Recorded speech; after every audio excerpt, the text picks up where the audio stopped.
Hola mis amigos, ¿qué tal? Acércate un poquito más.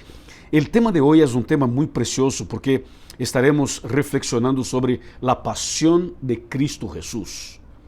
Por favor, toma tu Biblia, ponga tu atención aquí en la pantalla y vamos a leer Lucas capítulo 23, versículos 44, 45, 40 y 46. Escrito está: era ya la hora sexta, más o menos mediodía, cuando toda la tierra quedó en tinieblas, hasta la hora novena, más o menos a las 3 de la tarde. El sol se oscureció y el velo del templo se rasgó por la mitad. Entonces Jesús exclamó a gran voz, diciendo: Padre, en tus manos encomiendo mi espíritu. Y habiendo dicho esto, expiró. ¡Wow! ¡Qué texto solemne! Poderoso, increíble. Mis amigos, mis amigas, Cristo Jesús vino a este mundo con un propósito muy claro, que era dar la vida por nosotros en la cruz del Calvario. ¿Pero por qué? ¿Sabes por qué? Porque nosotros somos pecadores. El pecado entró en la vida humana a través de Adán y a través de Eva, por una tentación del diablo. Y el pecado, cuando entró en la vida humana, produjo cosas terribles, como sufrimientos, dolores, enfermedades. Nosotros envejecemos y viene la muerte. No hay como no pasar por esto. Y este mundo está lleno de las consecuencias del pecado. Los hospitales y las clínicas están llenas. Las personas están enfermas. Hay heridas físicas y emocionales y espirituales. Todos nosotros pasamos por sufrimientos terribles cada día. En este momento hay muchas personas que están pasando por sufrimientos que nosotros no alcanzamos a explicar. Son luchas y luchas y luchas. Todo esto por el tema, por causa del pecado. Y lo peor del pecado, ¿sabe qué es? Es que el pecado separa al ser humano de Dios. El pecado nos aleja de Dios. O sea, el pecado es terrible. Lleva al ser humano a vivir una vida muy distante, muy lejana de Dios. Y consecuentemente el pecado va a producir la muerte eterna. Es como dice Romanos capítulo 6, versículo 23, que dice: la paga del pecado es la muerte eterna. Nosotros estábamos condenados a la muerte eterna porque somos pecadores. Entonces, para salvarnos de la muerte eterna, para salvarnos de esta destrucción total y final, Cristo vino a este mundo. Y Cristo vino para pagar nuestra deuda, para pagar el precio de nuestro rescate. Por eso vino Cristo a este mundo. Entonces Cristo nació de María, vivió en este mundo, cumpliendo la profecía de Isaías 7:14, Isaías 9, versículo 6, Miqueias capítulo 5, versículo 2.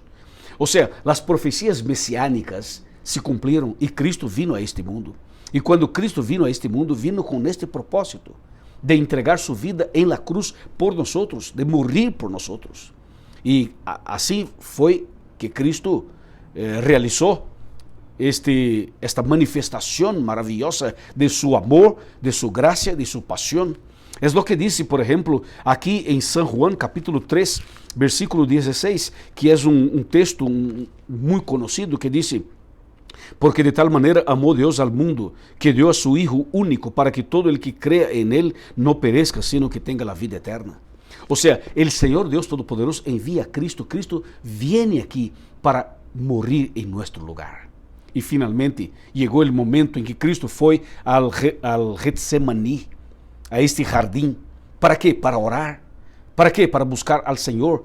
Cristo estaba llegando al momento final cuando iba a morir por nosotros. Y antes de ir a la cruz, Cristo pasó por el Getsemaní para orar, para clamar, para buscar fuerzas, para buscar la bendición del Padre. Y Cristo oró de manera muy intensa.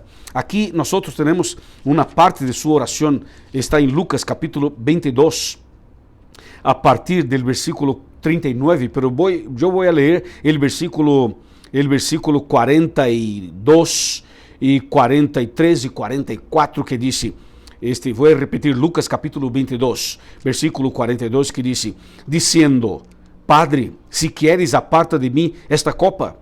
Sin embargo, no se haga mi voluntad, sino la tuya. Entonces apareció un ángel del cielo que lo confortó. 44. Em agonia orava mais intensamente, e su sudor foi como grandes gotas de sangre que caíam a la tierra. Mira, Cristo sudava sangre. Cristo clamava, como diz o texto, Cristo clamava em agonia. Cristo orava de maneira intensa. Era um clamor, era uma oração que vinha de seu coração.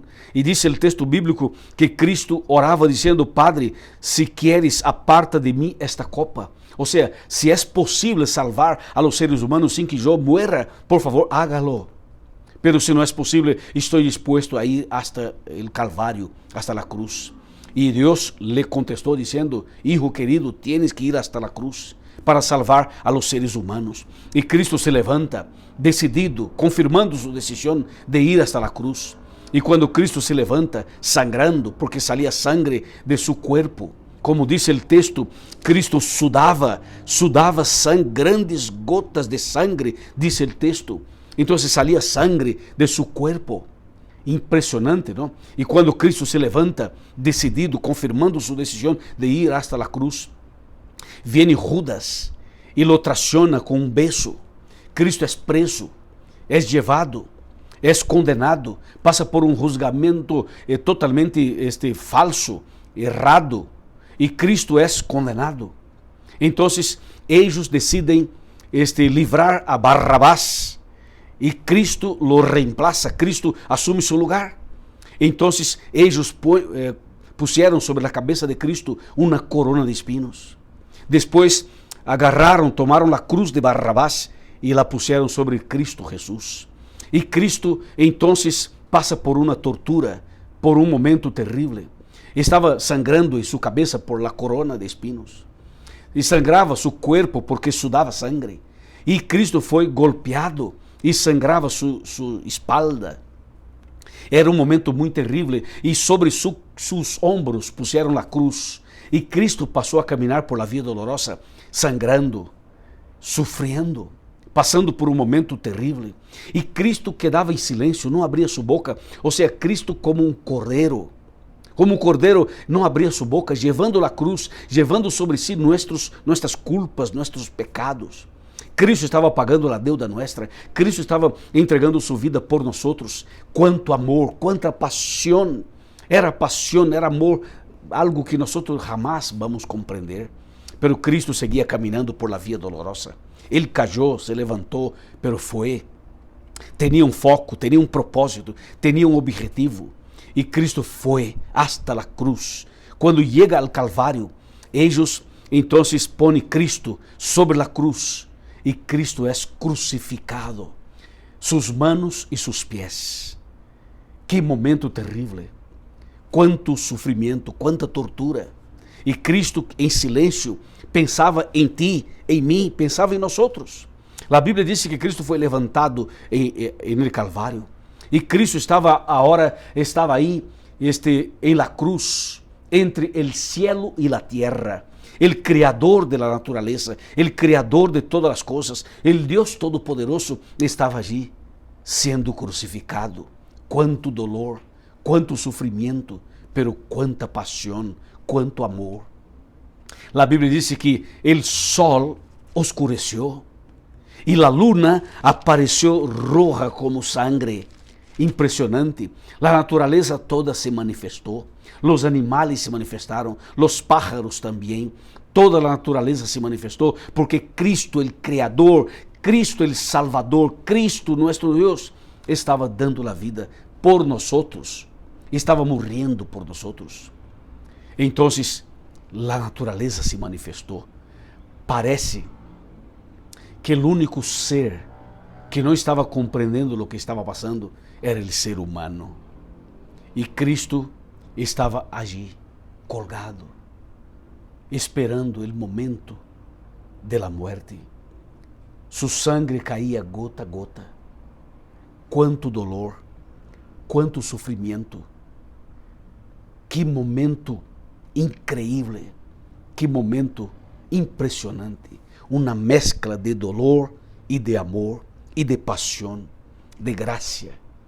Cristo estava allí, entregando a vida por nós outros. E Cristo pronuncia suas últimas palavras e disse: consumado es. E allí en la cruz, uno de los dos ladrones que estaban a su lado, uno de los dos, se arrepiente, acepta a Cristo, entrega la vida a Cristo, y Cristo le garantiza la salvación. El otro no, el otro se perdió, pero uno se arrepintió y entregó la vida al Señor. Qué lindo, qué maravilloso, alabado sea Dios. E Cristo finalmente, como disse aqui o texto de Lucas, Cristo finalmente disse aqui, conforme está no texto, Cristo disse, quando entonces Jesus exclamou a gran voz, Padre, em tus manos encomiendo mi espírito. E habiendo dicho esto, expirou, murió. Quando Cristo muere, Cristo paga nuestra deuda, Cristo paga nuestro rescate, Cristo entrega a vida por nosotros. Mi amigo e minha amiga, já está pagado. Você já não deve nada, já não tem deuda nenhuma, porque Cristo pagou. Eres uma pessoa livre, eres uma pessoa salva. Cristo te salvou en el Calvário. A partir desse momento, temos solamente que aceitar a Cristo como Salvador. Eu te pergunto a ti, ¿aceptaste a Cristo como Salvador? ¿Tiene coragem de não lo aceitar? Não, eu não tenho. Tampouco você. ¿Aceptamos a Cristo? Sim, por supuesto. Eu acepto a Cristo como mi Salvador. E você? ¿Lo aceptas também como tu Salvador? Amém? Amém. Então se levante tu mano dizendo, eu acepto a Cristo como mi Salvador. O amor de Cristo me alcançou, tocou mi coração. E eu sou de Cristo, eu sou de Jesus. E eu quero entregar minha vida ao Senhor, porque quero a vida eterna. Sim, meu amigo, sim, minha amiga, Cristo está disposto a dar-te a vida eterna. Amém? Alabado seja Deus. Vamos a orar, pero antes de orar, eu quero invitar-te para ir a uma igreja adventista esta noite. Seguramente estaremos com nossas igrejas todas abertas, esperando a ti para participar de culto de adoração a esse Cristo maravilhoso. Busque uma igreja adventista, frequente a igreja e entregue sua vida ao Senhor. Amém? Vamos a orar. Padre querido, graças por este amor, graças por esta misericórdia, graças porque Cristo entregou a vida por nós em la cruz del Calvário. Senhor, graças por tu paixão, graças por tu amor. Em tus manos de amor queremos entregar nosso coração e queremos declarar neste momento que te aceptamos como Salvador personal. Alabado seja tu nome, é o que pedimos e agradecemos em el nome de Jesus. Amém. Amém. Bendiciones para ti. Se lhe gostou o tema, comparta este video com seus amigos. Haz clique dizendo me gusta. Também haga tus comentários, por favor. E se torne-se membro deste canal. E vamos juntos predicar deste amor maravilhoso para outras pessoas. Que Deus te bendiga. Amém.